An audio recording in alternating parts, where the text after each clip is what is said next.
to Scrollin', a podcast about the Elder Scrolls Online. I'm Ket, and this is episode number 8.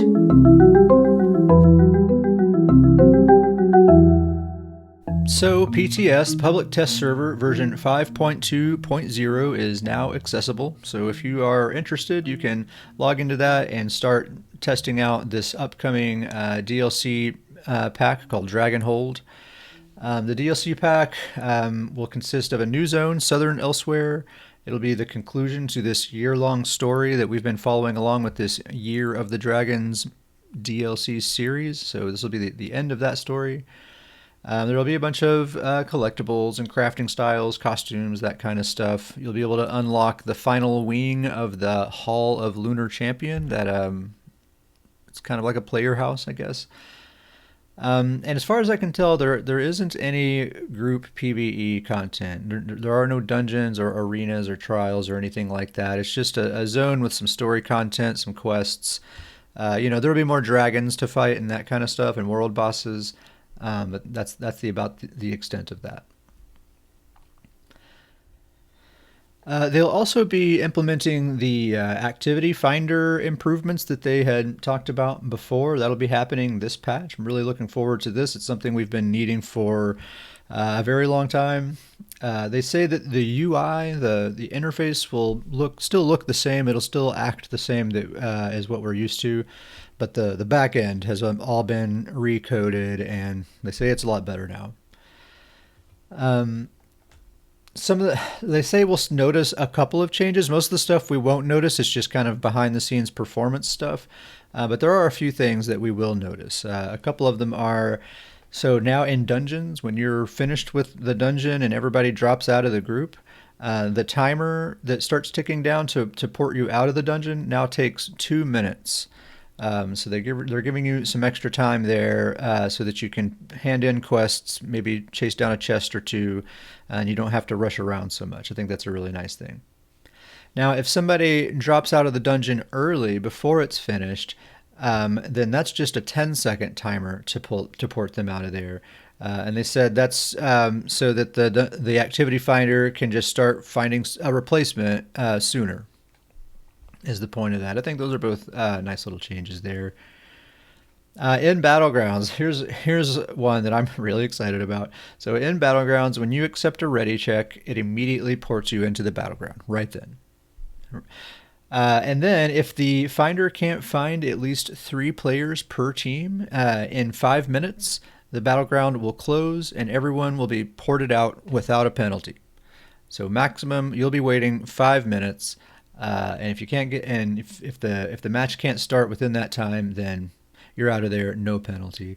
That is a really, really nice change. This is so frustrating when, maybe you'll be ported into the battleground and you'll be waiting maybe 10 or 15 minutes for the thing to start, only to find, this thing's never going to start. We're going to be stuck here forever. So, bail out, but then get a 20-minute penalty, and you either have to wait or log in with a different character, and, you didn't do anything wrong, and you're being penalized. It's really frustrating.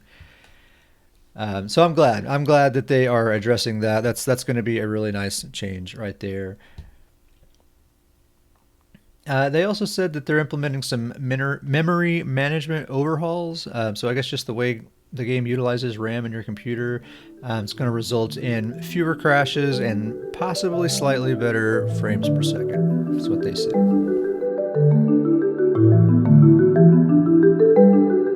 Okay, now we're getting to the good stuff. There's 6 new armor sets, 3 overland dropped sets, and 3 crafted sets. And I think most of these are looking pretty nice. I'm actually looking forward to trying out I think just about all of these. So let's start with the overland sets. The first one is a light armor set, Marauder's Haste. It gives you Magicka Recovery, Max Magicka Recovery. And then when you cast a damage shield ability, increase your movement speed by 20% for 9 seconds. 20% is quite a bit, and that's a unique buff that can stack with any other speed bonus that you have going on. And just to give you an idea, when you're sprinting, that's 40%. That's an increase of movement speed by 40%. Plus, if you have Major Expedition, which most builds in PvP do, that's another 30%, so you're up to 70% then.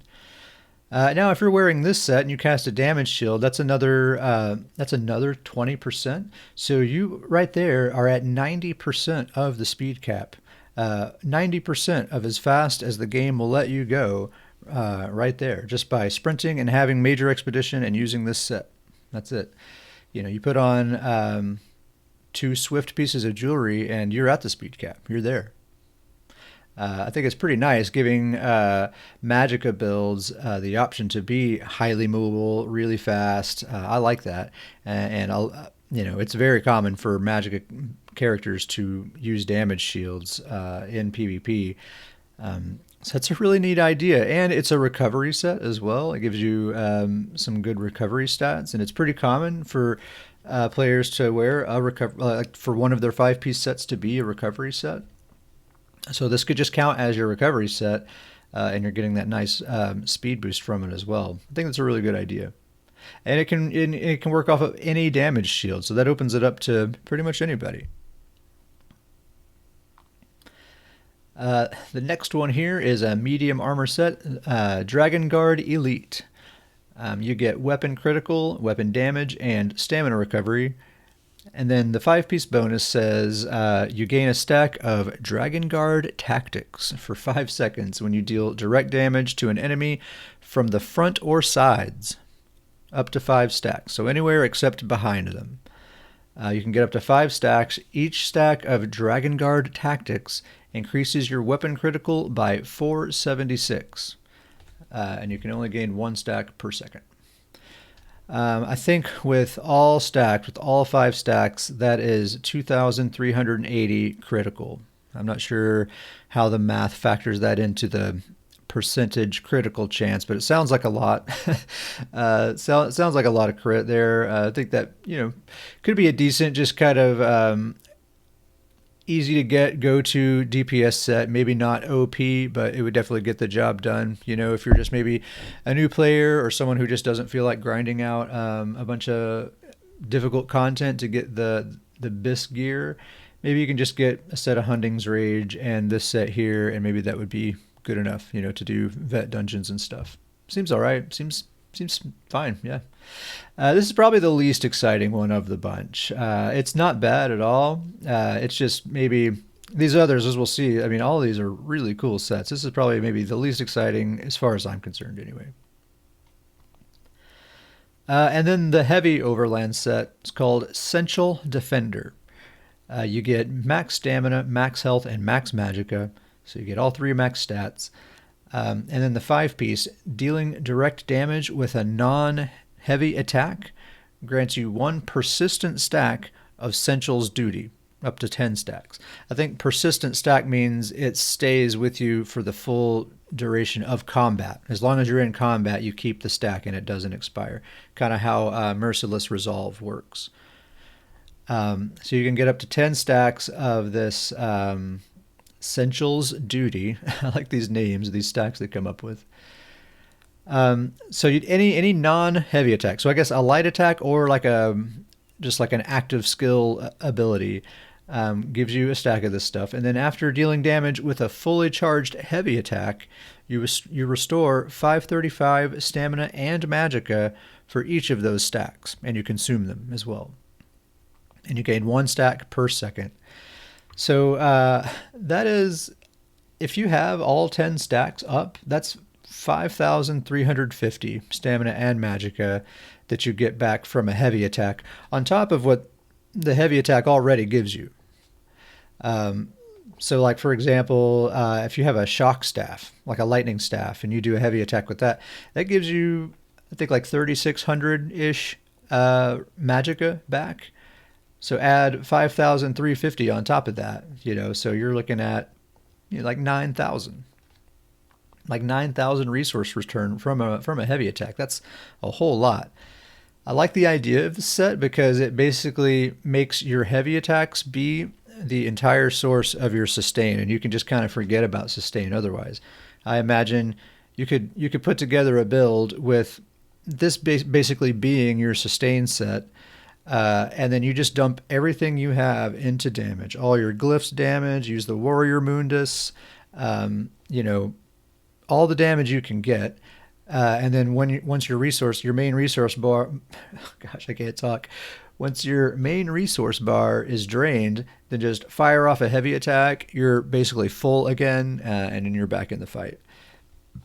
It seems cool. It seems like it could work really well for a player who knows how to make good use of it. It also seems like it might take a little bit of skill to get good use out of it as well. But for someone who puts in the time and learns how to use it well, I think it could be a really rewarding, fun set to use. It's interesting. I may check that out. I might try that out on a build or two. I don't know. We'll see. And that's all the dropped sets. So the crafted sets, and I think these are some of the more interesting ones here. So all three of these crafted sets, I'm pretty sure, are like hybrid sets. They can be used by a stamina or magicka or a hybrid build. So the first one here is Ancient Dragon Guard. And they made a note here saying that this set is basically locked behind a quest. The set is unavailable until the Dragon Guard headquarters is sufficiently restored.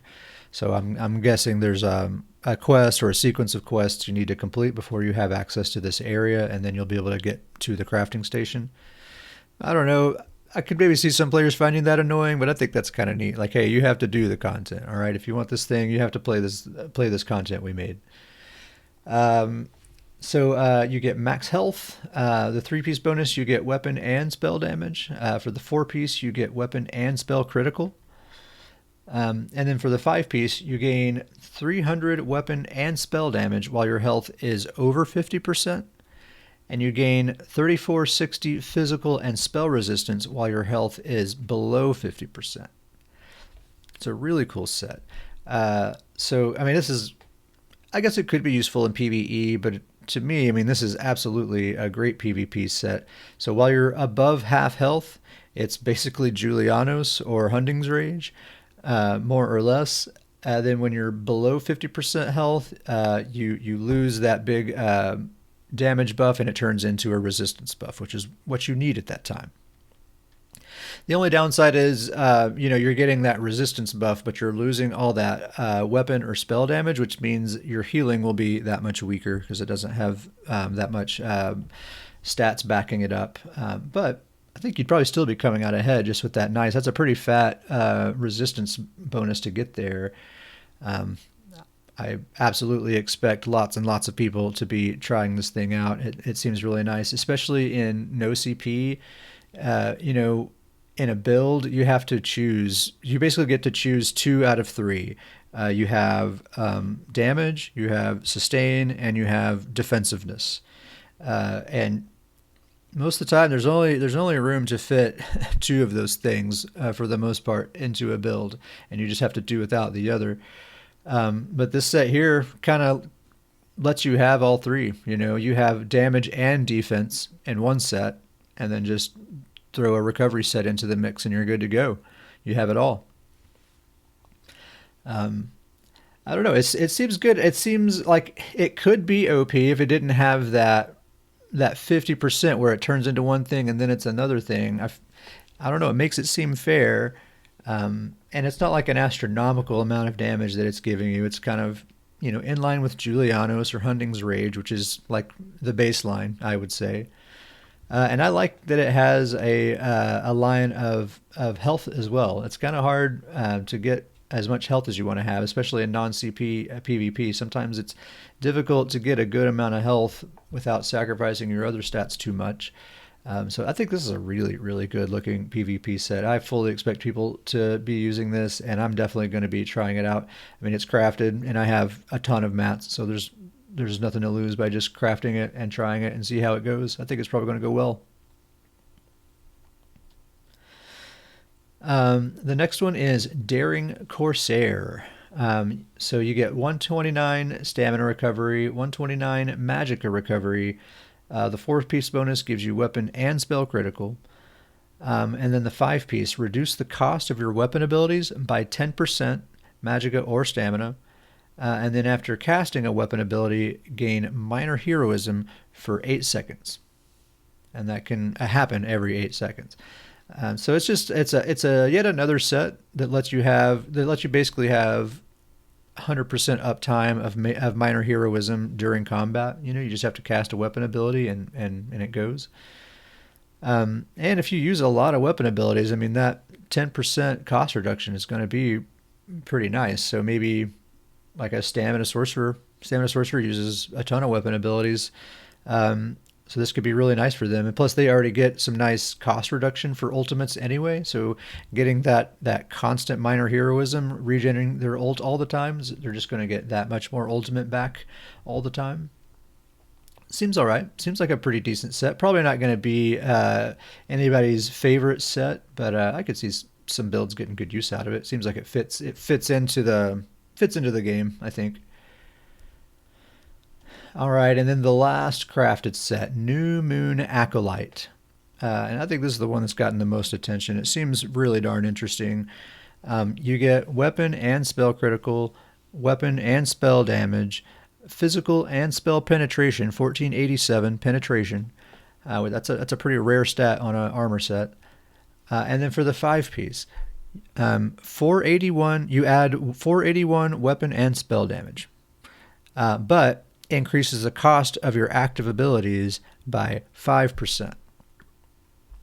481 weapon damage is a lot. That is a pretty massive damage buff, weapon and spell damage. You don't have to do anything to get it. You just put this armor set on and boom, you have it. But of course, it's balanced out by the fact that now all of your abilities are going to cost 5% more. All of your active abilities, that is. So that doesn't count things like blocking, dodging, breaking free, sprinting, that kind of stuff doesn't count.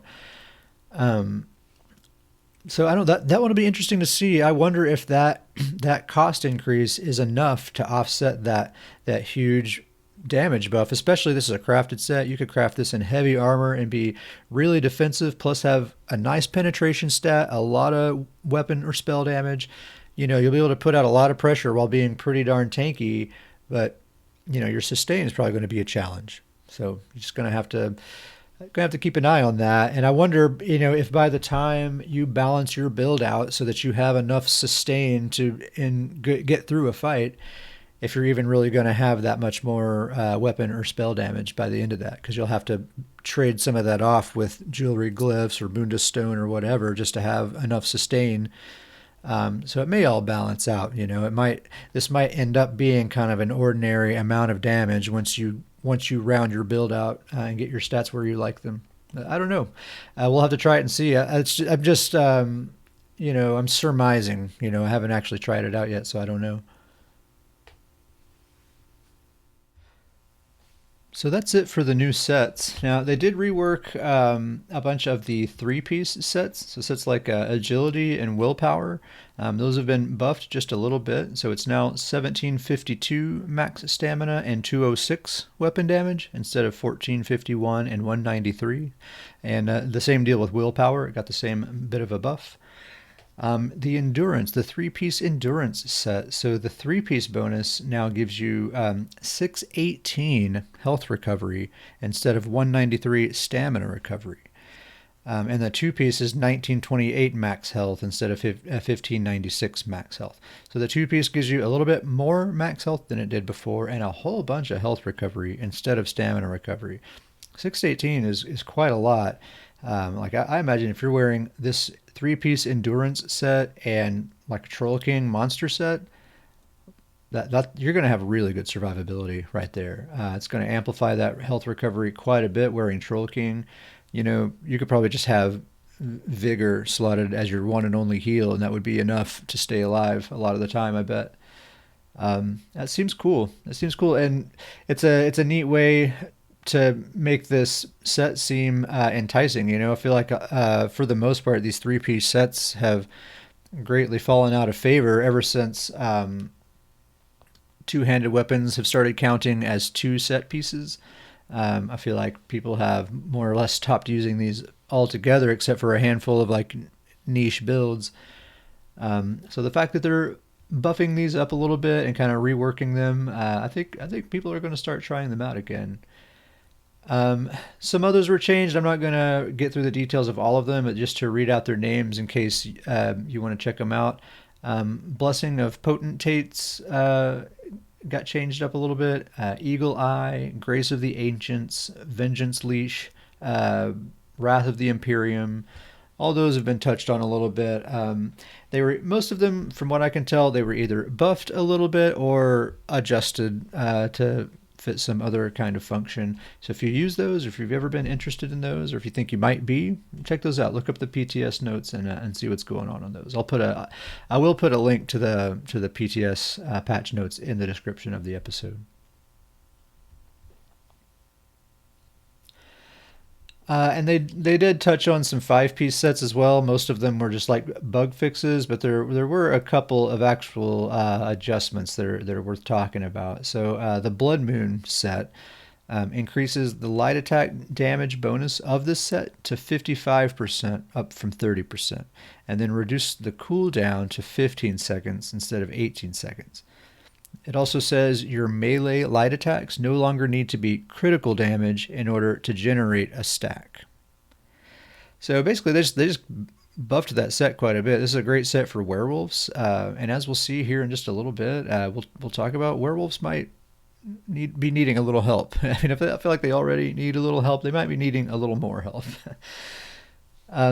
And the other one I wanted to talk about was Fortified Brass. They nerfed it just a little bit. The 5-piece bonus will now give you 3460 resistances instead of 5170. A bit of a nerf there. I'm not sure that was necessary. I didn't really see this set as being problematic or anything like that. But I guess they're in this whole standardization thing, so maybe it's just part of that. But I never really see people complaining about Fortified Brass. There's a bunch more sets that they touched on as far as 5-piece sets go, but like I said, most of them are bug fixes or very minor changes, and we got a lot to get through here, so for the sake of time, I'm just going to skip over those.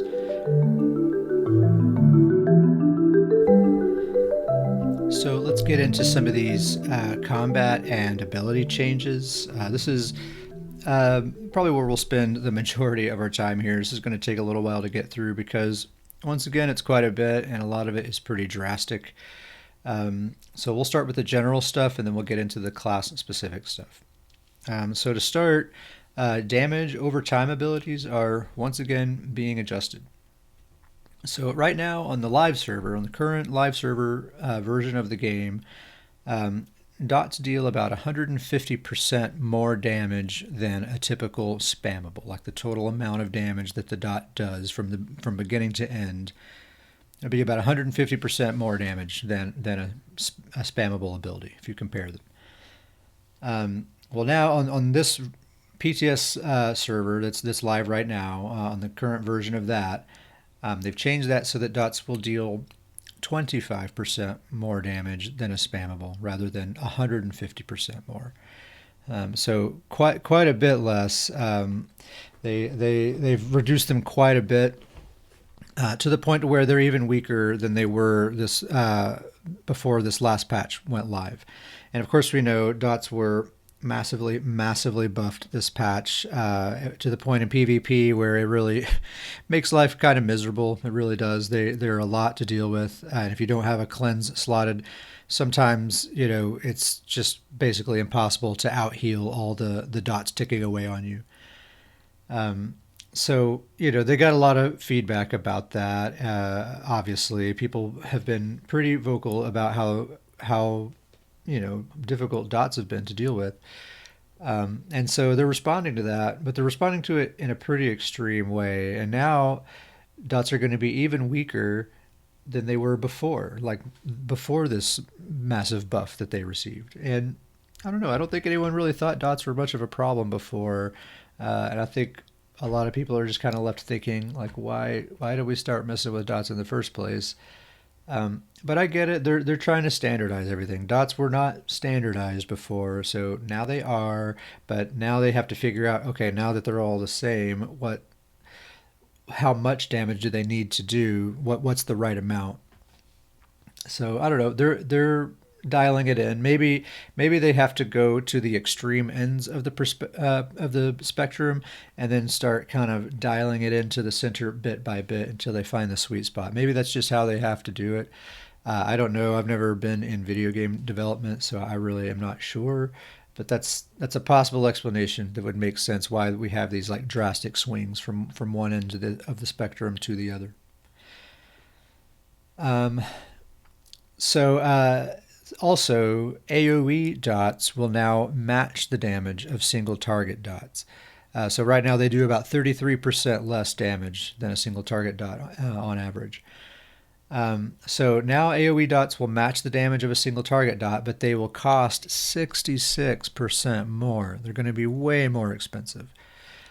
Um, so basically, you're only going to want to use AoE dots in trash fights or in boss fights with lots of ads, and probably in those boss fights, you'll probably only want to use that ability when the ads are there.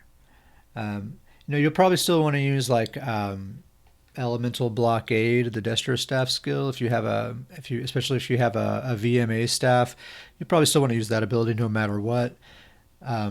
But in general, I think AoE dots are just going to be this situational thing that they're good things to use if the situation calls for it, but otherwise you might be better off with other abilities.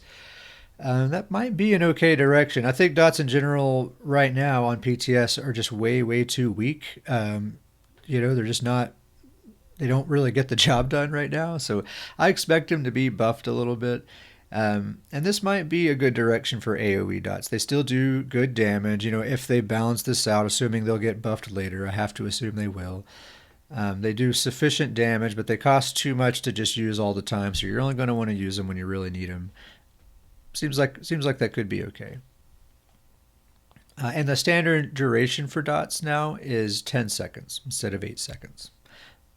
And that'll be like the base duration, and some morphs of abilities will increase that duration and whatnot. So I think they're all going to start at 10 seconds at base from now on. So we'll see how that goes.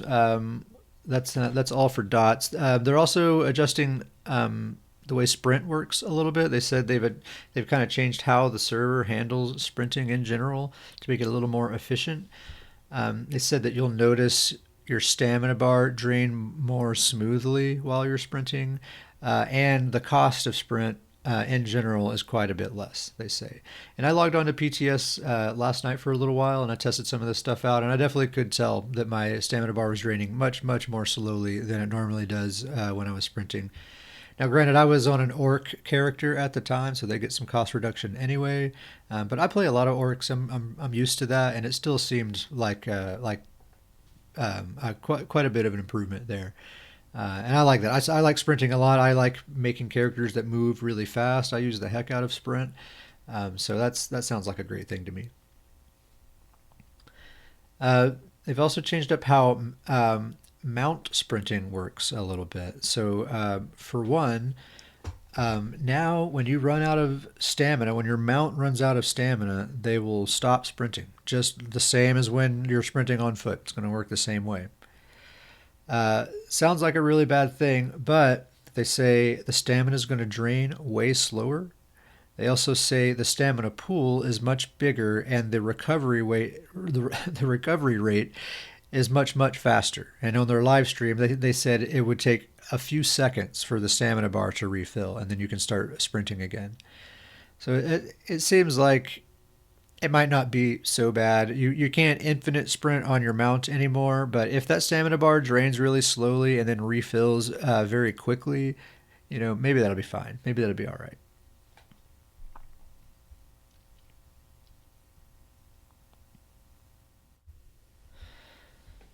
So let's get into the class-specific stuff. I want to start with Dragon Knight. So Dragon Knight, of course, they have some dots. I'm not going to say every single dot that's being changed here because we just got done talking about, every dot in the game is being adjusted, basically getting heavily nerfed. So just assume that if it's a dot, it's getting that treatment. But for Dragon Knight, I am gonna talk about these for a minute because they're affected by this, I think, more than really anybody else. So, Fiery Breath, of course, it gets a cost increase, and the damage over time is nerfed by 47%. And then Searing Strike also gets a cost increase, and its damage was nerfed by 60%, just like all the rest of dots. Um, the thing is I wonder about this because Searing Strike in particular, a secondary effect that it has is that it heals the caster for I think 75% of the total damage this inflicts once the ability expires or when you recast it on someone. It's a really big heal. It's a very potent ability, and it's one of the few key tools that a Magicka Dragon Knight has that allows them to be successful. They are Magicka. They're often wearing light armor. They have to play in melee range. They have no other option. And the burst heal that they get from this offensive ability is crucial to them to be able to do that. It allows them to remain on offense and get this nice, reliable, big heal back, and they don't have to go hiding behind a wall all the time and stuff like that, the way maybe a sorcerer would have to do. But with the sorcerer, of course, they have range and mobility. They can do that. But a Dragon Knight often doesn't have that option. They most of the time they have to stay up in it, and there's no other option for that. And so it's nice that they have the tools that allow them to do that. Um, this ability here, if you're nerfing the damage by 60%, then you're also nerfing that heal by 60%, and it's just going to make their life a lot more difficult. Not to mention just the dot itself being reduced so much. Dragon Knights rely really, really heavily on dots. And if we're standardizing all dots across the board so that they all do the exact same amount of damage and cost the exact same amount of resources, that's going to affect Dragon Knights disproportionately because they rely on dots more than anyone else. They don't have a crystal frags. They don't have a haunting curse. They don't have an execute of any kind. All they have is dots and a whip. And so their dots need to be strong, or they need to have some kind of passive that compensates them for that. I think this might exemplify a flaw in this philosophy of standardizing categories of skills. Um, I'm hoping that this is just like a phase. Like hopefully the devs are just trying to get everything to a certain level so that they can get a good lay of the land, and then maybe start deviating from that standardization in an informed, educated way.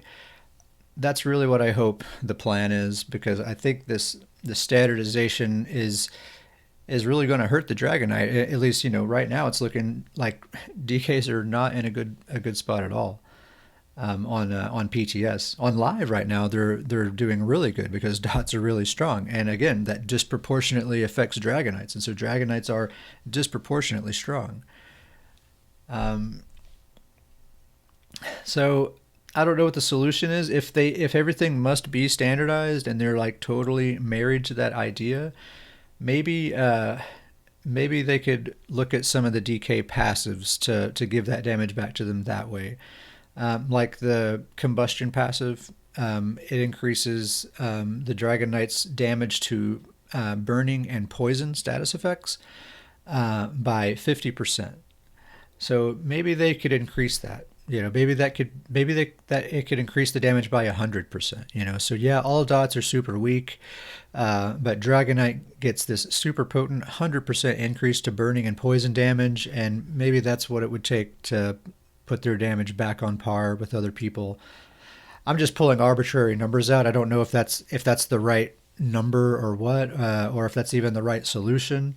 I'm just kind of tossing out ideas here, but it's clear that Dragon Knights are going to need something here. Like this current iteration of PTS is not going to fly for DKs at all.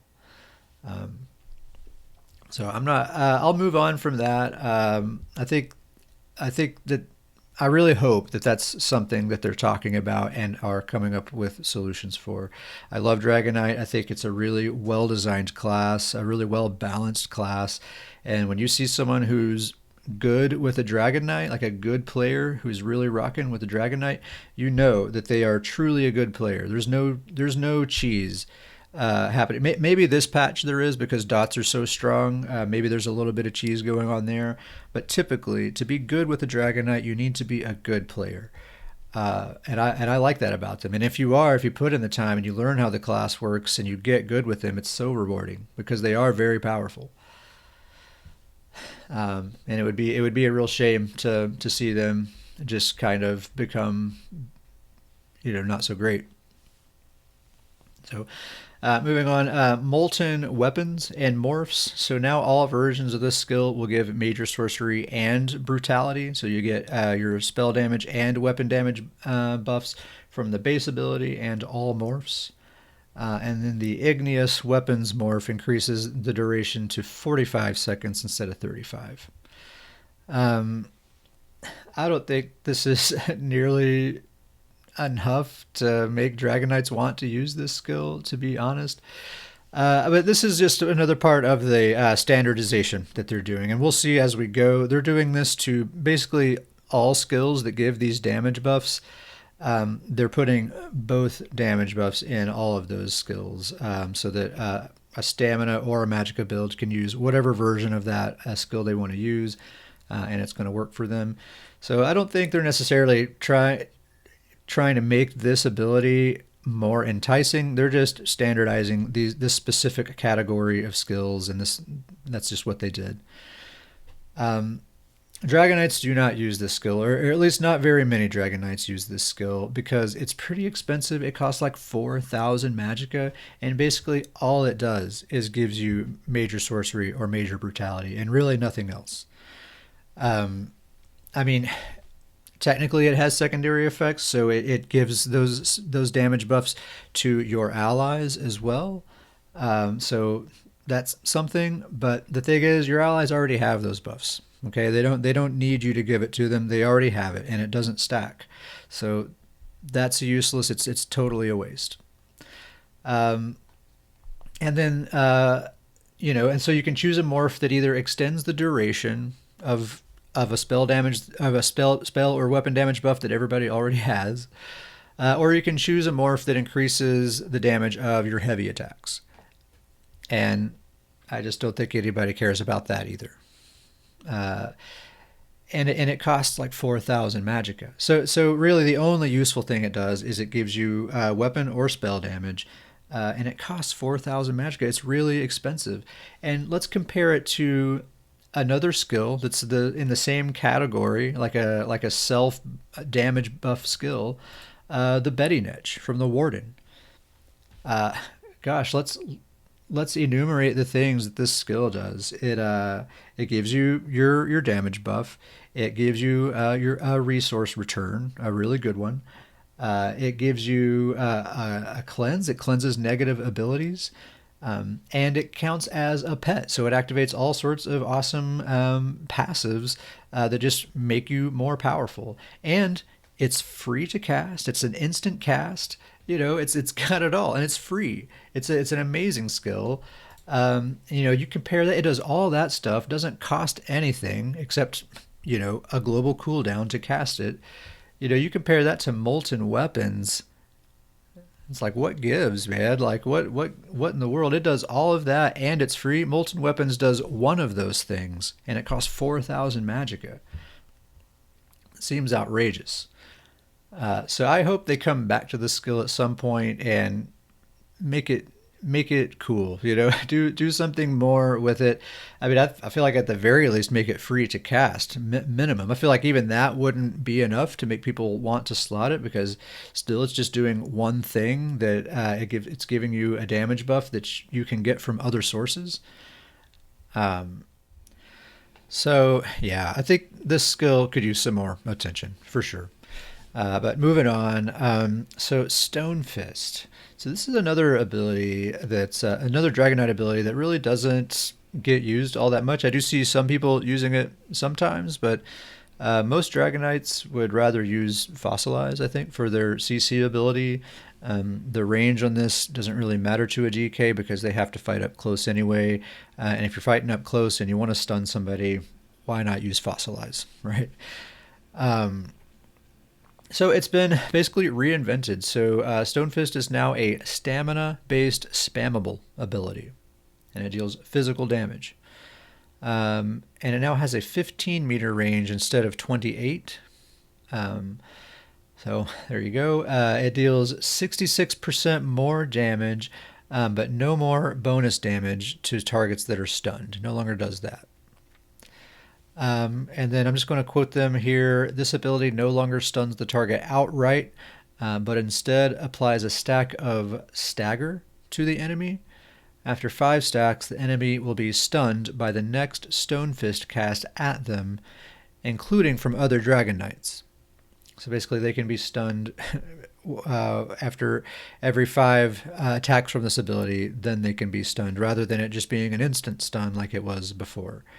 But remember, the stun isn't really the point of this ability now. This is a spammable damage ability. A stun is just kind of a secondary effect. So I think a lot of people are kind of laughing at this change, like how in the world can I rely on a stun that I have to attack someone 5 times first before I can do it?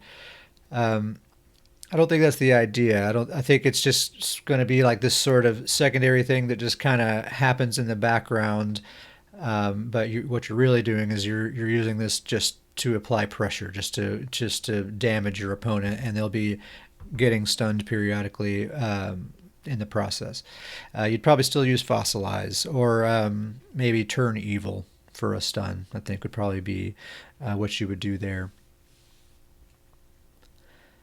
It's a weird one. The Stone Giant morph. This morph no longer grants minor resolve. Instead, it enhances the stagger mechanic, where enemies affected take 25 extra damage from any attack per stack, and that cannot stack from multiple sources. They say.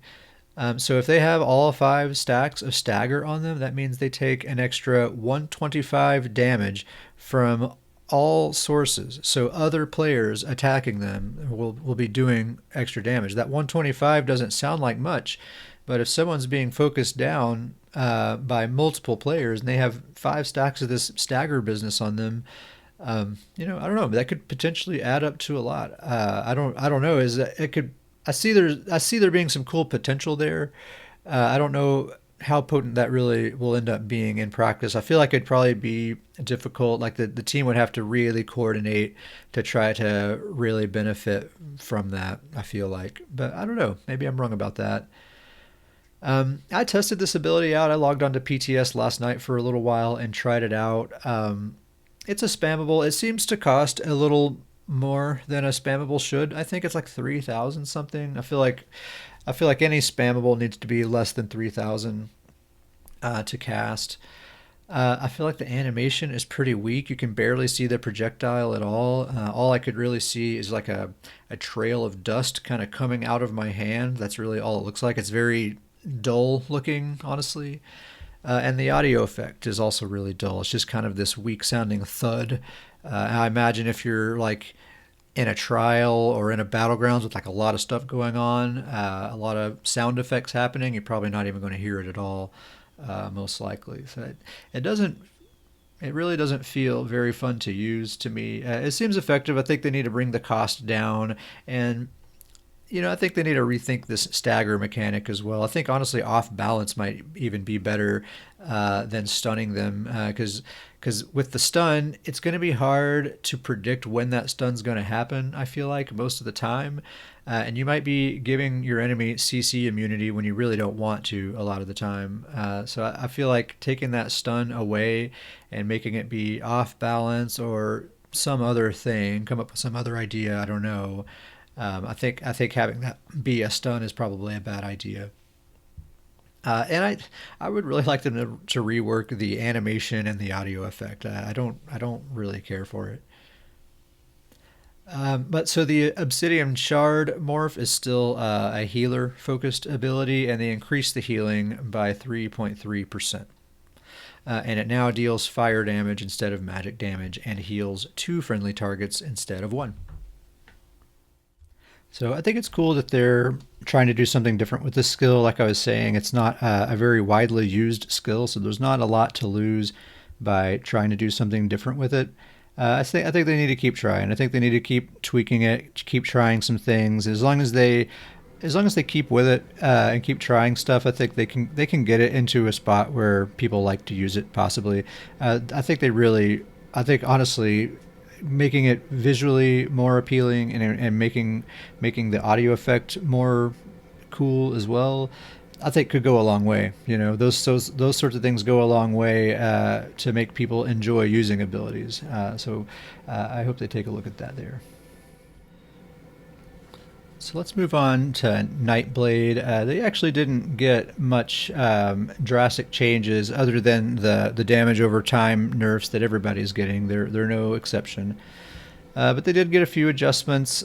Summon Shade is going to do about 42% less damage. Drain Power. This ability and its morphs will now grant major brutality and sorcery at base. So all versions of this skill will give you both damage types. And then the Power Extraction, the Stamina Morph, it now reduces enemies' spell damage as well as weapon damage. So a little bit of a PvP buff there. Soul Tether, so now heals for half the damage dealt upon the initial hit. So it already gave you a heal over time, and now it gives you probably about a 5k burst heal or so up front, in addition to the heal over time, plus it still stuns as well. So just a little bit of a buff to that ability there. And that's kind of all for Nightblade, honestly. Like I said, not much change for them except the dots. So let's just move on to Sorcerer. Unstable Familiar reduced the damage by 17%. Man, the pets are just getting nerf after nerf. They also increased the cost of the special active ability to 4,500 instead of 2,808. Massive cost increase. Man, pets are not looking good at all these days. They also increased the duration of the special active ability to 10 seconds, up from 8 seconds. So I guess they're counting pets as dots now. I guess pets are being included as part of the dot standards. And then the base cost of summoning these abilities, they say, has been streamlined to 3510. I'm not sure what streamlined means. So the Unstable Clan Fear morph, that damage now scales off of your max stamina rather than magicka. So you heard that right. It is a stamina pet. What's weird is it still costs magicka to cast, but it scales off of stamina. So like a magicka sorcerer wouldn't want to use this. It's an odd choice. It's interesting. This is part of their stated goal of improving class identity. A stamina pet. It's an interesting idea. I don't have a ton of insights to this just because I've never enjoyed playing with pets. I do play a sorcerer. It's one of my favorite characters, but I never use pets. I don't like using them. So it looks like pets are in really bad shape in general right now. So I don't know if any sorcerer is going to want to use them, stamina or magicka. I don't know. But it's a cool idea to give stamina sorcerers the option to use this. I think they should make it cost stamina, though. I feel like Stamsork's magicka pool is already spread pretty thin, especially in PvP. If you're using Streak and you're probably using Dark Deal, you might be using Surge. These things all cost magicka. So I feel like if they're going to make a stamina pet, make it cost stamina. Yeah, that's what would make sense to me. It's an interesting one. If anyone has any insights to share about that, I haven't seen much discussion about this on the forums or anything like that. So I really don't know how people are feeling about this, to be quite honest. So feel free to share your thoughts with me, catsparrowhawk@gmail.com, and I'll, if I like it, maybe I'll read your thoughts on my next episode. Winged Matriarch increased the healing by 55%. All right, there's a buff. There we go. So Bolt Escape, this is some interesting stuff. So first and foremost, they fixed the streak bug. All right, so if you play a sorcerer much at all, I'm sure this has happened to you when you go to streak and something prevents you from actually moving forward, and then you become stuck to the ground for probably 3 seconds or more. And you just can't move at all. And it doesn't count as CC, so someone can come right up behind you after that and just CC you. So it's like double CC'd. It's super frustrating when it happens, maddening, especially when you're in the middle of a battleground. It's been the cause of my death many times. I absolutely would have been avoided otherwise.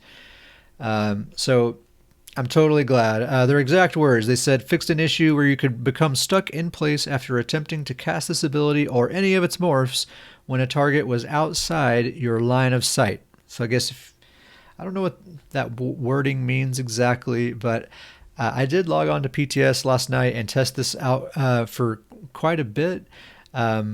Of course, it's intermittent, so it's hard to know for sure. But I streaked across the map, probably hundreds of times, honestly. It didn't happen a single time. And there was one time when I feel like it would have happened on the live server. There was a moment when I did streak and I didn't move forward, like there was like a rock or something in my way that prevented me from actually moving forward. But I didn't become stuck. I could still move, and it immediately refunded the magicka cost for it as well. And that's another thing they say here: the fatigue from this ability and its morphs now only apply if you successfully teleport 1 meter or more, instead of just when you activate the ability. So if you cast streak and you don't actually streak, you don't actually move forward. No longer do you get stuck to the ground, and you get refunded that magicka cost. I think that's really nice. Really nice. Okay, so they changed the way that the stun works for the base ability, but don't panic. I'm going to read this, but don't panic yet until we get to the morphs and we read all the way through everything, all right? It might not be as bad as it seems. So they say, Bolt Escape, this ability and the Ball of Lightning morph no longer stuns the targets in a 4-meter radius from your origin location. It instead stuns targets in a 6-meter radius at your final location. So you don't streak people in your path anymore. You don't stun them. I mean, instead, wherever you land, there's a 6-meter area on that spot, and in that area is where people get stunned. So quite a bit different there. Now the Ball of Lightning morph, the ball of lightning that you summon, it now lasts 3 seconds instead of 2 seconds. And the morph also adds 2 seconds of snare immunity and immobilization immunity after you teleport. It's kind of nice, actually.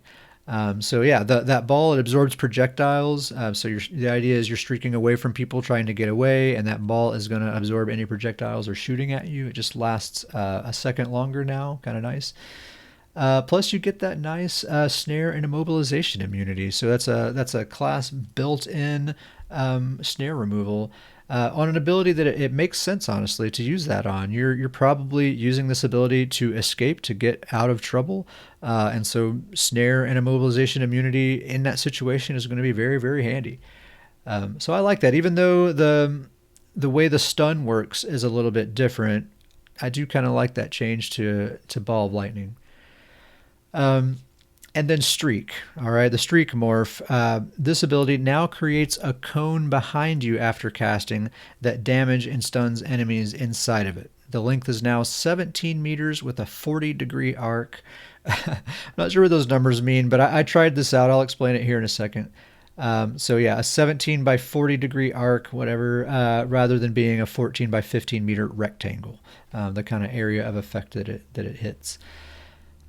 They say this means the ability will require more precise aiming when attempting to land on top of an enemy, but will require less precise aiming when attempting to cast near an enemy. I tested this out a lot last night. I used Streak a lot on my sorcerer. This is, one of the key abilities in a sorcerer's toolkit that makes them work the way that they do. It's so much fun to use, and it's so effective. So with this ability, you still can stun people in your path, just like it works right now. So if someone's directly in your path and you streak through them, for sure they're getting stunned. It's not blockable. If they don't have CC immunity, they are getting stunned. It's just that the way it is right now on live servers, it's like anyone that's kind of close in the vicinity of your path will get stunned rather than being directly in your path. So they've changed that a bit so that anyone who is like the closer they are to you, basically, the more likely they are to get that stun. So if somebody like gets the jump on you and they're like right on top of you and you just need to get away, you can basically just pick any direction and streak away, and they're probably going to get hit with your initial blast. But then as you move forward, you're kind of creating this triangle shape that comes to a point.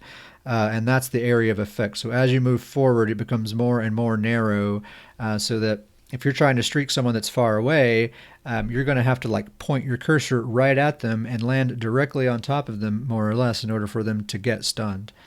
I think it seems fine. Honestly, it still seems like the same old streak to me.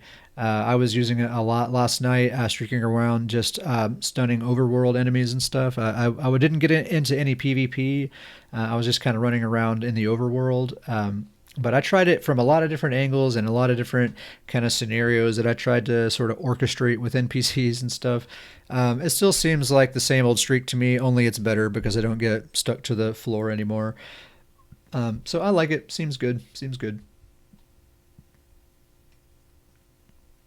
Okay, Surge. So this is something that everybody asked for, and they obviously heard the feedback and just implemented that in a bunch of other abilities. So Surge, this ability and its morphs now grant Major Brutality and Sorcery at its base. So Magic Sorcerer or a Stamina Sorcerer can choose any version of this ability that they want to use, and it's going to work for them. That's really great. So now a Magic Sorcerer can just use Critical Surge if they want to have that same functionality they had before Power Surge was made. But then we still have excuse me, but we still have Power Surge, which is kind of a more healer-focused ability. So it's just an additional tool in the Sorcerer's Toolkit that they didn't have before, and now with this change, they haven't lost any of the functionality that they had before either. So really nice, really, really nice. And Bound Armaments, the morph of Bound Armor, is getting a bit of a rework, actually a total overhaul. And this isn't actually in the patch notes, but if you watch the live stream, they talked about this, and they basically just forgot to put it in the patch notes. But this is active on the PTS right now. You can test it out right now. So with the new Bound Armaments, your light and heavy attacks will summon a bound weapon for 10 seconds. It's the bound weapon is just like a small dagger that kind of appears above your head. It can stack up to 4 times, so basically you can summon up to 4 of these bound daggers. And then you can activate the ability a second time to fire however many daggers you have, and they hit in a 0.3 second interval. So you can fire less than 4 stacks if you want. Like if you only have 2 or 3 daggers, you can fire those if you want. I noticed that you cannot refresh the buff early if you have any stacks that you haven't fired yet. So if you have this ability early and say you hit somebody with a couple of light attacks and then they run away, and then you turn around and you're going to go fight somebody else, and maybe you want to recast this ability so that the buff is at its maximum duration before you get back into combat. Well, if you have those stacks still there, you're not going to be able to do that. You're going to have to fire those stacks off at somebody first, and then you can refresh the ability if you want to. So a little weird. I feel like that might be something that they adjust and make it so that you can just refresh it. If you just cast it with no target, that it'll just refresh. Seems like the way to go there. I tested this out. The damage seems to be about on par with Crystal Fragments if you have all 4 stacks.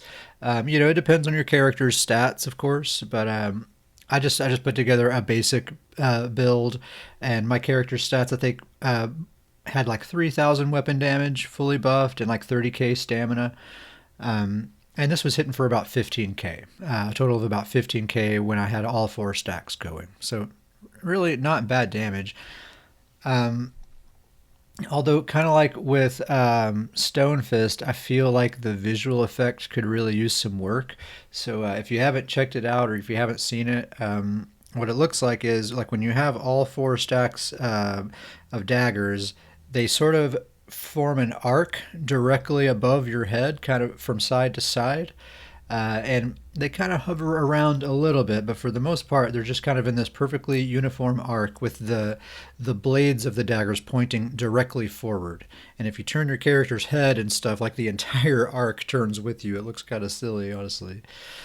Um, and they're so small, if you're not like zoomed way, way in, it's not obvious at all that they're daggers. They're kind of this like translucent purple color, and they honestly, to me, from like the distance that I have my camera set for my character, it looks more like floating purple icicles to me. That it's not really obvious that they're daggers. Doesn't look amazing, and again, the audio effect is really bland and not very satisfying. They just kind of make this kind of clunky, clanky sort of noise when you fire them off, and that's it. And then you just kind of fly into your enemy, and that's the end of it. And you compare that to, say, Crystal Frags. It has a really cool animation. This giant crystal ball that like flies into an enemy's face and makes this really hard hitting, impactful sound. Like your reaction is always just like, "Wow, that had to hurt." And even though like this bound armaments, the daggers might be doing a similar amount of damage, it just doesn't feel like it has that same impact. It's not nearly as fun to fire it off and hit somebody with it the way it is for Crystal Frags.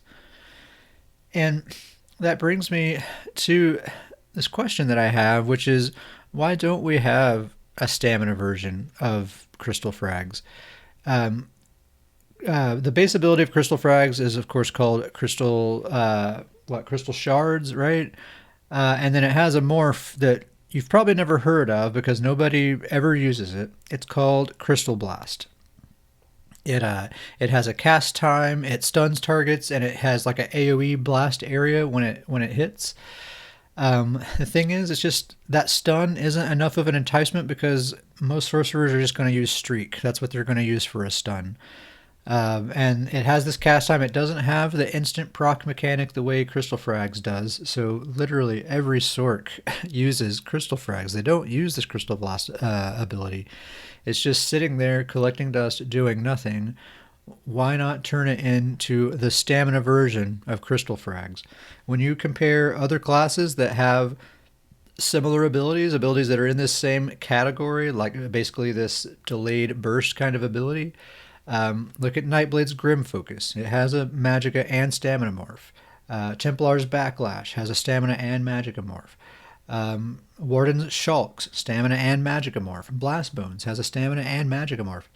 Literally every skill in the game that's in this category follows that template. There's a Stamina and Magicka version of them.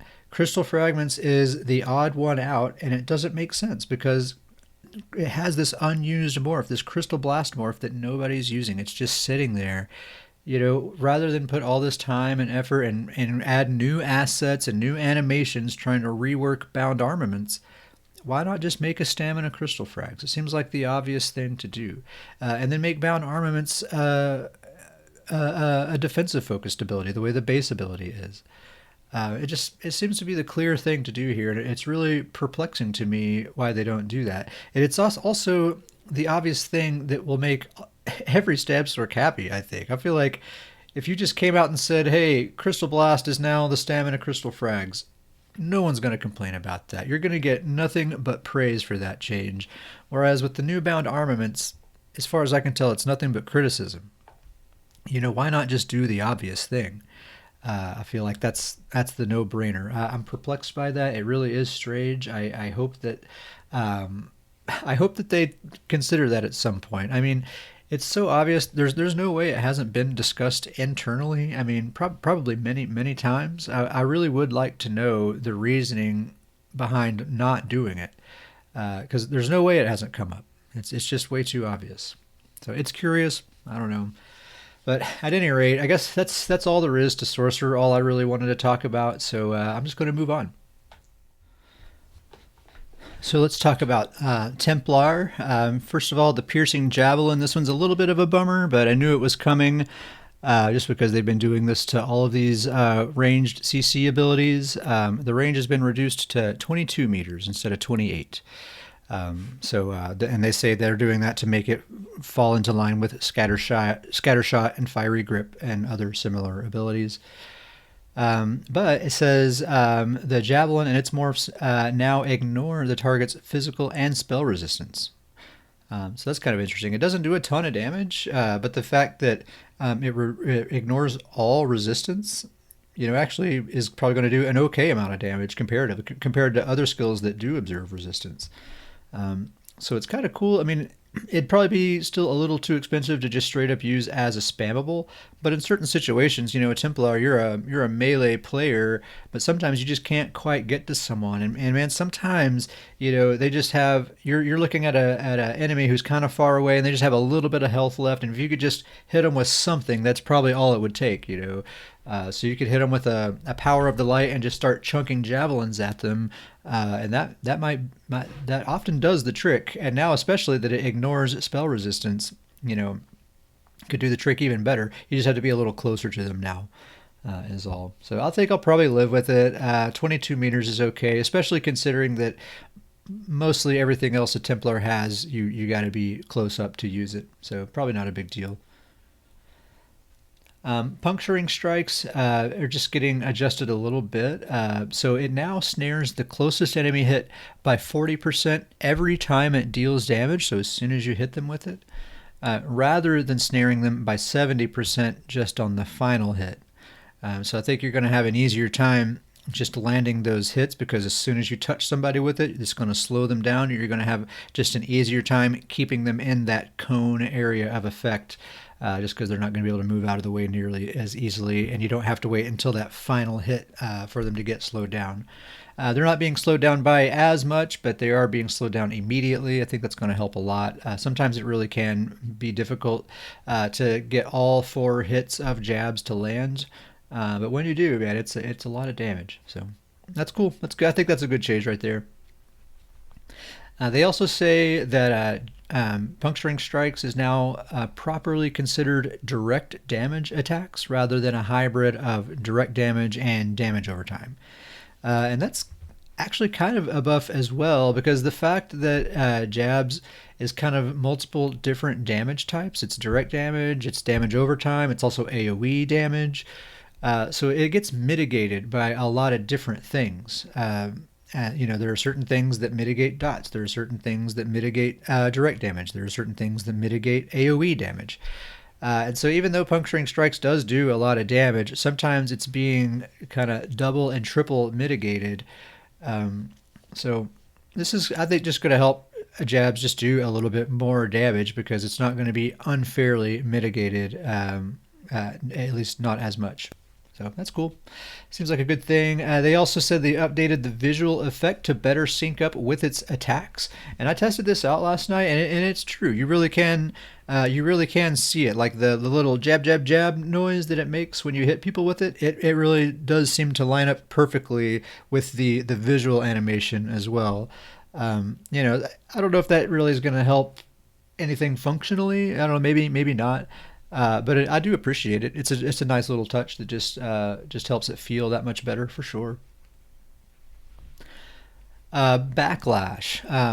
This ability and its morph's final explosion can now critically strike, and they say "boom, baby" in the notes here, which has been kind of the thing that everyone on the forums and stuff has been kind of making fun of. You'll see "boom, baby" at the end of many posts. It's kind of funny. The concern I've seen here is that Backlash kind of already crits, right? It's tallying up the damage of everything that you do after you cast it, and then it explodes for a percentage of that damage once it expires. And so presumably a lot of that damage that you do to them while that's being tallied up is crit. Right? It is critting already. So some people have said that it's kind of like it's double critting in a lot of ways, and it already hits for so much, especially the stamina morph, power of the light.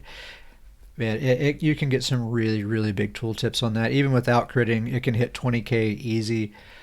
Um, that's going to be strong, man. I think they're probably going to be keeping an eye on that because there's some real potential for some nastiness, and Templars are already pretty nasty. It's strange. It's a strange decision to be giving them an obvious buff like this when they're already clearly overperforming, right? Like we've seen all the feedback threads, and we've seen it just firsthand in battlegrounds and everywhere else. Like Templars are untouchable right now. They're reigning supreme. At least on par with a Magicka sorcerer, I would say, at the very least. Both of them are really, really strong. So it's a non-decision, especially since this is already such a super powerful ability, whether it's critting or not, and the fact that they're already performing so strongly. Templars in general, just a non-decision. It's a non-decision, to say the least. Eclipse. So this is the one that everybody was begging to be adjusted right here, and they did adjust it a little bit. I wonder if it'll be enough. We'll just have to see. So Living Dark. This morph now only snares targets for 60% rather than immobilizing them. That's the main thing people were complaining about was the constant immobilization. Every time they touch a Templar, they just get immobilized. It's super maddening. I don't know if a 60% snare is going to be much less maddening, but maybe so. Maybe it'll be fine. I mean, it probably will. I mean, it definitely will be less maddening than an immobilization for sure. But hopefully that 60% snare won't be too much of a bother either. The fact that they're trying, the fact that they heard that feedback and they're trying to do something about it, I appreciate that. That's good. They also reduced the healing that it does by about 10%, which was another complaint about this ability too. So that's definitely a bit of a nerf to that ability all around. We'll see if it's enough or not. And then the Unstable Core morph, they reduced the initial and secondary damage by 44%, and the final hit was reduced by 25%. It still does all the different stages of CC, that's all still there, but the damage that it does is less. So still a bit of a nerf. Again, we'll see if it's enough or not. We'll just have to test it out and see what we think and provide the feedback. Okay, moving on with Warden. To start off with, we'll talk about the Betty Netch. So, like other similar abilities, this ability and its morphs now grant major brutality and sorcery at the base. So all versions of the ability give both damage buffs.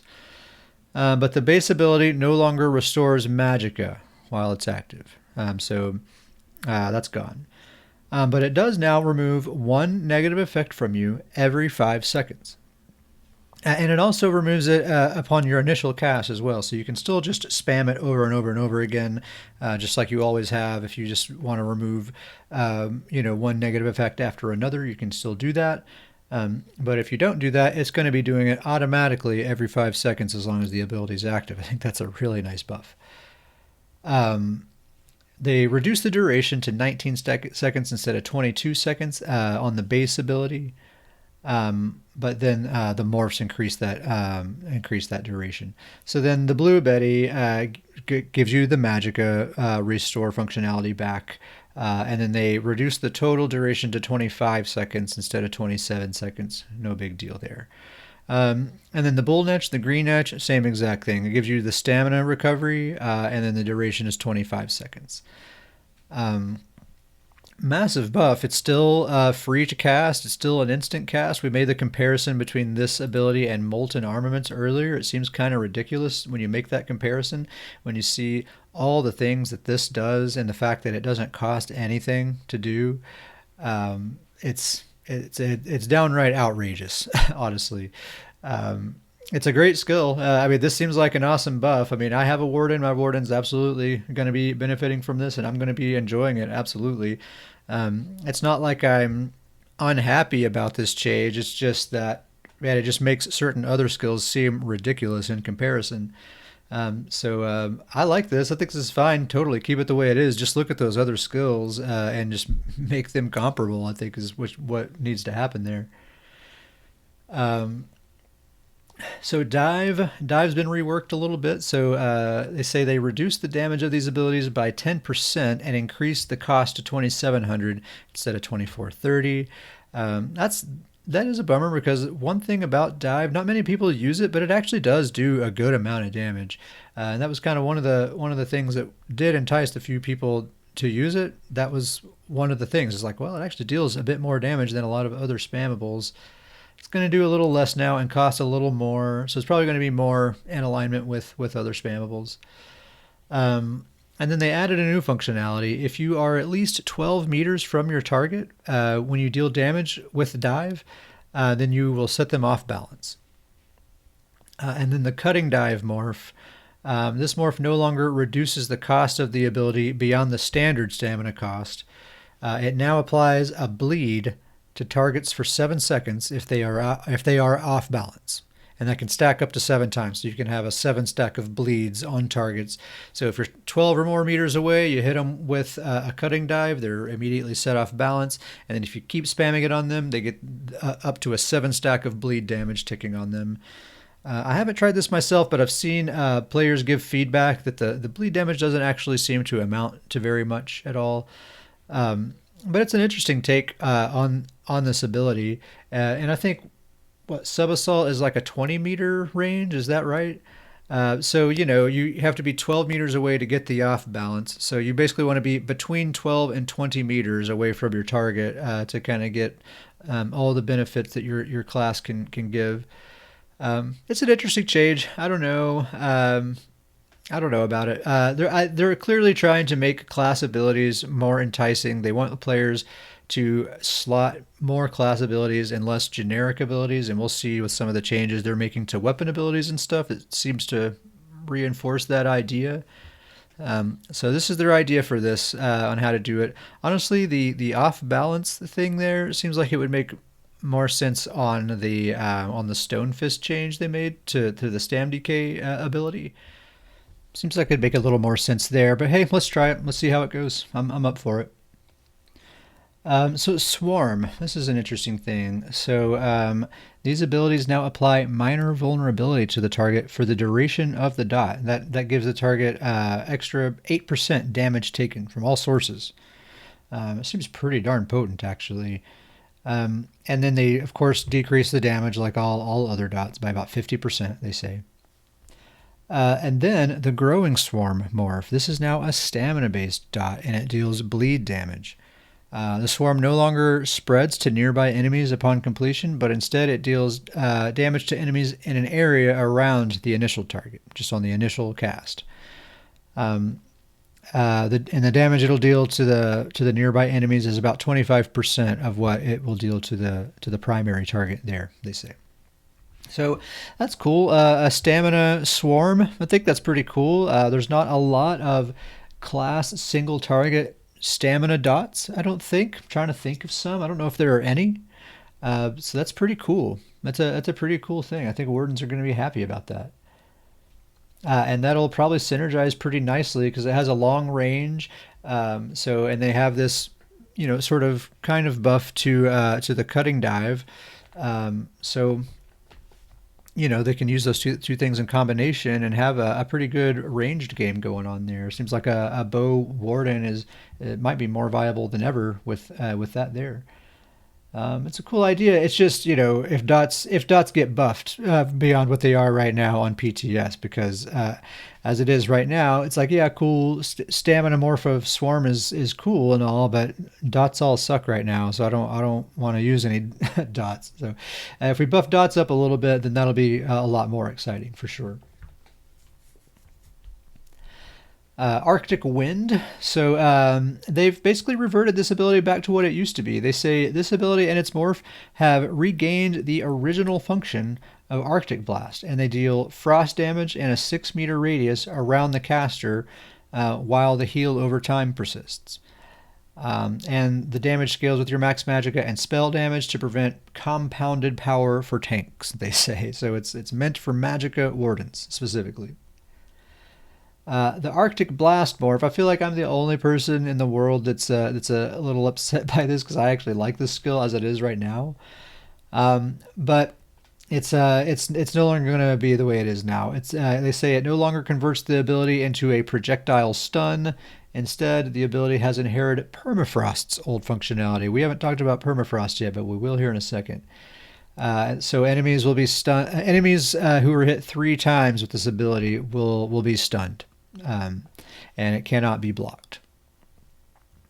It's a bummer. I like Arctic Blast. I like the way it is right now with the projectile stun. I know a lot of people don't like it, but I like the fact that it's an instant CC and it gives me a nice little burst heal at the same time. So if maybe someone's trying to gank me or something, the first thing I want to do is CC them to get them off my back, and that same action gives me a nice little health return as well at the same time. So I'm already on the road to recovering from that gank attempt.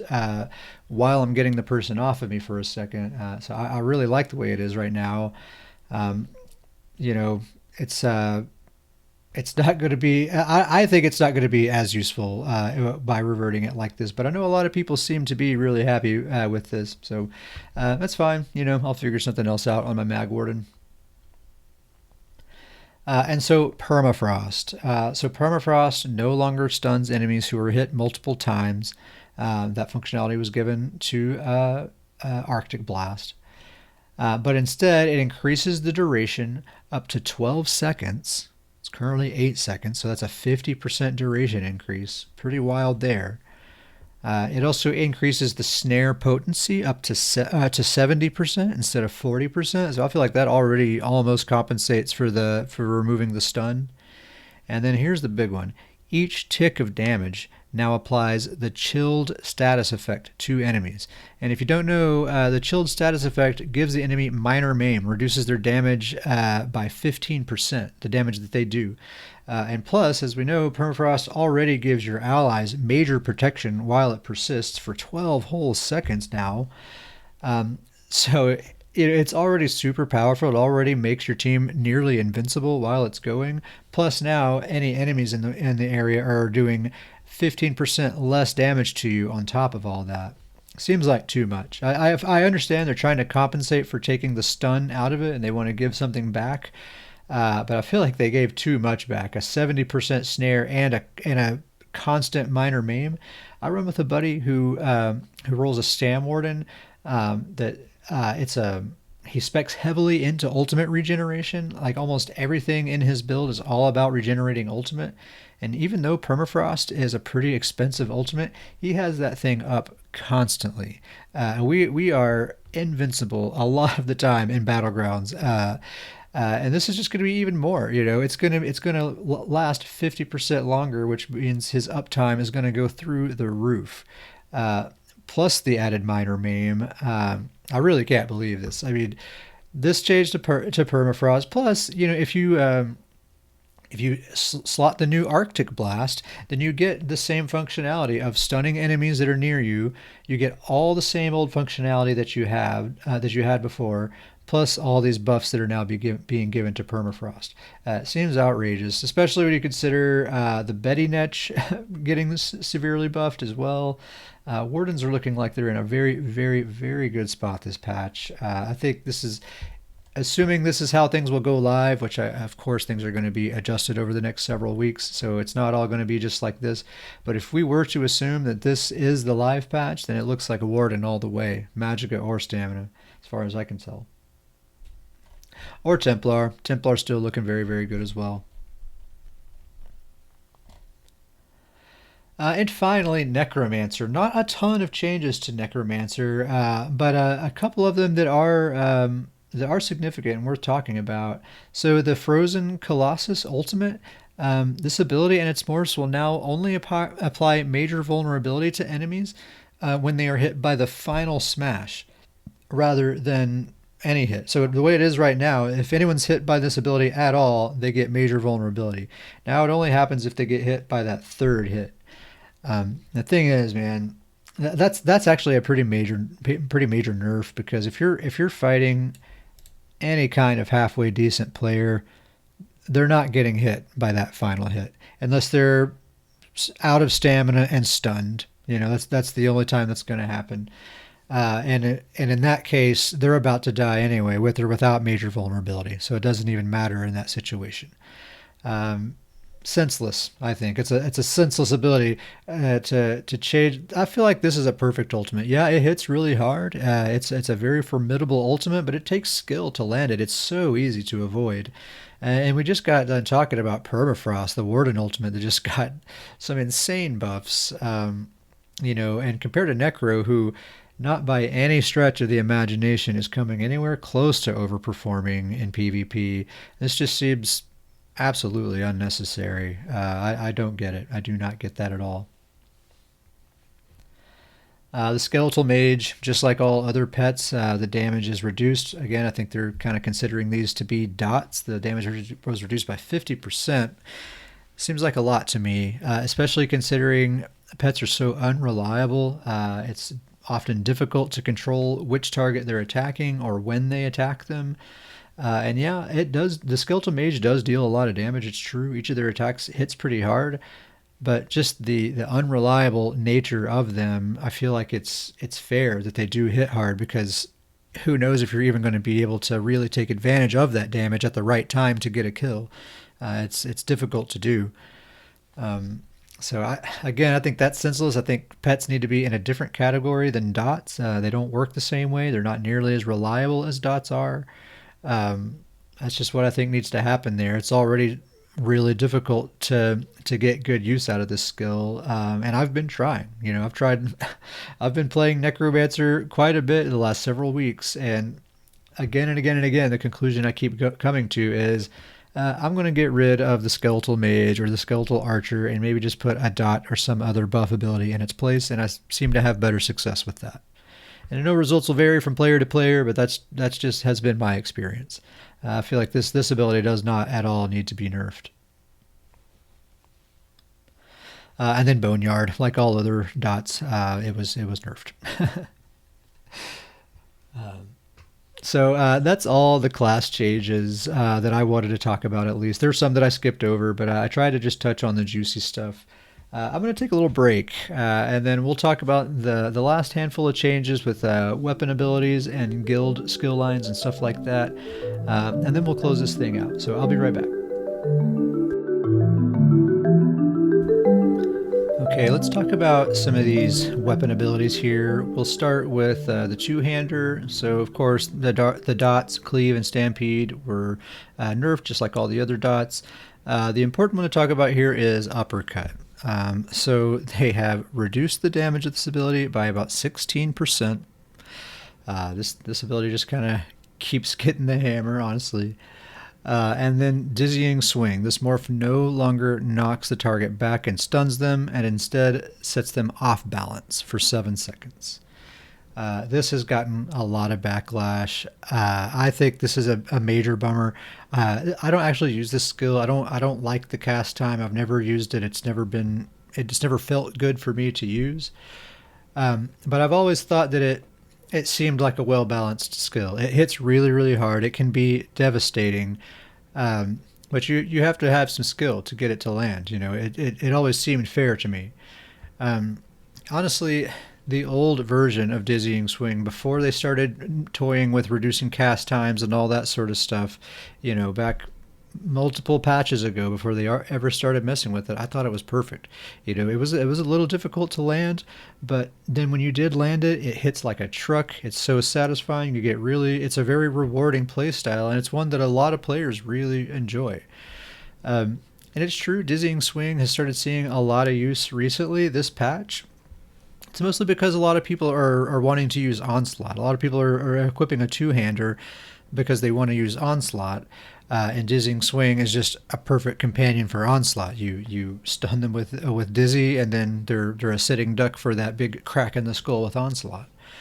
But Dizzy itself isn't the problem. I mean, I think Onslaught is a bit of a problem, and that absolutely needs to be reworked. It's difficult to understand why Dizzy is getting the attention here and not Onslaught. I don't know. It seems like that's the problem. A lot of people are unhappy about this, and understandably so. So it's not just an ability. It's really an entire play style that people have gotten used to and have really enjoyed. Is that just absolutely being taken away? And it's a real bummer. It really is a bummer. Like I said, I don't use the skill. It's not going to directly affect me, but it seems unnecessary for a skill that I've always thought seems fair, and I've been wrecked with it before, no question. But it's those times were my own fault, I think, most of the time, honestly. And I've learned since then, and I've learned how to avoid it. It's easy to see when they're winding that thing up and they're about to hit you in the face with it. Just step out of the way or block it. It's pretty easy to avoid. I feel like they should have never started adjusting this skill. We should wind it back to before they ever started adjusting cast times and just put it back to the way it used to be. And it was perfect then, I think. One hand and shield, not a ton going on there. Just bug fixes mostly. Mostly all that's happening there. Dual wield, mostly just changing some numbers. Flurry does 8% less damage. Twin slashes, just like all dots, 63% less damage. Blade cloak, 10%, or I'm sorry, blade cloak lasts 10 seconds now instead of 8 seconds. Got a cost increase, 32% damage reduction. So just nerf, nerf, nerf. It lasts 2 additional seconds. So there we go. There's your buff. 2 extra seconds on Blade Cloak. But otherwise, dual wield just saw a few nerfs there.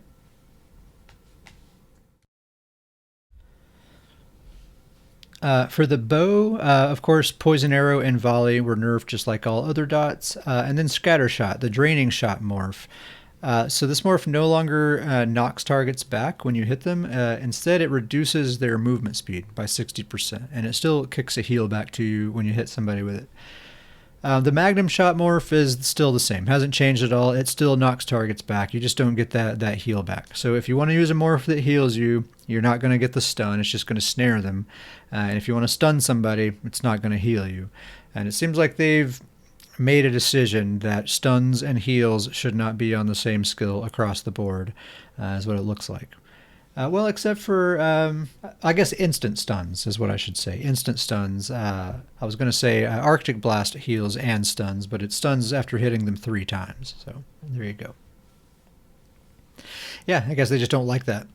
It's a bummer for me because, like I said, just like with the current version of Arctic Blast, I like Draining Shot because it gets somebody off my back and it starts the process of me recovering from an attack. I really like that. It's not going to be really an option anymore, but that's okay. I'm sure we'll survive. Destro Staff, just dot nerfs is the only thing there. Wall of Elements and Destructive Reach do less damage now. Soul Trap in the Soul Magic skill line, damage reduced by 50% there. Let's talk about Werewolf. So Infectious Claws. This ability and its morphs now immediately apply the diseased status effect to enemies hit, and they do disease damage rather than a hybrid of physical and disease damage. Sounds good, but decreased the damage per tick of these abilities by approximately 60%. So yeah, big nerf. The Claws of Life morph. This morph now heals for 100% of the damage caused instead of 50%. So that sounds like, well, that's a lot more healing, but this will result in an overall reduction since the base damage has been reduced. So yeah, 100% of 60% less damage, so it's less healing too. And then the Werewolf transformation, Werewolf Berserker morph, decreased the damage per tick of the bleed applied from this morph by about 48%. I basically have the same response to this that I have when we were talking about the Dragon Knight. This is more of this dot standardization that is affecting werewolves disproportionately. I mean, you can already see anyone who's done Battlegrounds over the past several months. How many werewolves do you see anymore? I mean, never. You never see them. And when you do see them, if it's like in a high MMR match, they don't do well at all. Werewolves are in a really bad spot right now. And they just kind of got done having a little bit of time in the sun. It seemed like they were doing okay there for a while. And now this current patch and elsewhere, they're really not doing great, and now we're going to nerf them even more. Um, Seems like a really bad idea. And the same thing I said with Dragon Knight. Uh, Werewolf either needs to be an exception to these rules that are being put in place, or they need to be given some sort of passive or some way of compensating for all this. Because they're already dead. The werewolves are already dead. Outside of just like for role play reasons, basically, uh, it just doesn't make sense to me to hit them this hard just in the name of standardization. So again, like I said when we were talking about Dragon Knight, I hope this is just a phase, and once we get everything set to a certain baseline, then we'll start deviating from these standards in smart ways. They haven't said that that's what's going on. There's no indication that that's the case. I'm just kind of hoping that that's the idea, because otherwise, man, I mean, don't be a werewolf at all. Like, do yourself a favor and just don't be a werewolf. Anyway, moving on. Fighters Guild, Trap Beast, damage reduced by 63%. Entropy, so they say this ability and the structured entropy morph no longer gives you major sorcery. So you got to use degeneration for that. Decrease the damage dealt of all versions of the skill by 50%, and the cost has been reduced to 2,700 instead of 2,970. And then the degeneration morph will no longer return magicka, but it continues to give you the major sorcery. So if you want a dot that gives you major sorcery, you got to use the degeneration morph of entropy. And again, I think this is probably part of their attempt to improve class identity. I think the idea here is if fewer people are slotting entropy for a damage buff, then they'll have to slot a class ability to get that instead. I don't know if that's the right way to go about it. I think they just need to make the class abilities more enticing. Molten Armaments being one that I think is the most clear example. Um, but, we have a long road ahead. There's still plenty of time for other changes to be made. And I have no doubt that a lot of these changes that we want to see are on some sort of drawing board or are on some sort of roadmap, maybe to be revealed later. I do think that they maybe want to try to save some stuff for a later time just to kind of give players an exciting reason to come check stuff out later. They can't give it all away at once. I kind of understand that reasoning from a business perspective, although it can result in some frustration for players, to be sure. So it's a lot of changes. I mean, are they good changes? Are they bad changes? Of course, as always, it's debatable, and it's probably a mix of both at the end of the day.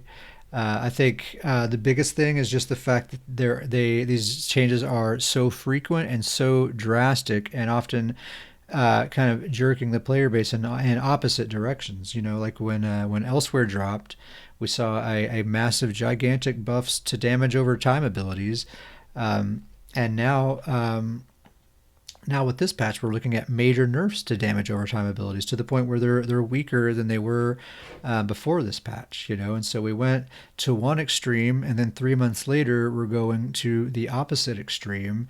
And it's like, where is the vision here exactly? Like, what is this journey you're taking us on? I'm getting whiplash going back and forth like this. The thing that the feedback that keeps being given again and again and again and again is just make incremental changes. Like, yeah, dots are too strong right now, and they probably do need to be adjusted. But maybe let's start by adjusting them by 15%, and then go from there. I don't know. We talked about this a little bit earlier. I've never been on a video game development team, and so I don't really understand what their processes are. But I do know a lot of the time there's more to the picture than people realize who aren't there in it. And maybe there's a reason that they have to do it this way. Maybe it helps them to go to one extreme and then go to another extreme and gradually dial in on a sweet spot. I'm just kind of taking guesses here, just trying to explain in some way why this might be how it goes down. I do know, whatever the reasons, it results in a lot of frustration for the player base, and a lot of confusion for newer players as well. So I hope it stabilizes at some point. Hopefully, this is just a big transitional period, and we just got to get through it, and we'll come out the other side in good shape and with a little bit better handle on things. That that is my hope. Uh, so anyway, feel free to share your thoughts with me. You can email me at ketsparrowhawk@gmail.com, and you can also hit me up on Twitter at ketsparrowhawk. For now, I think I'm going to get out of here. So until next time, take care, and I'll see you again.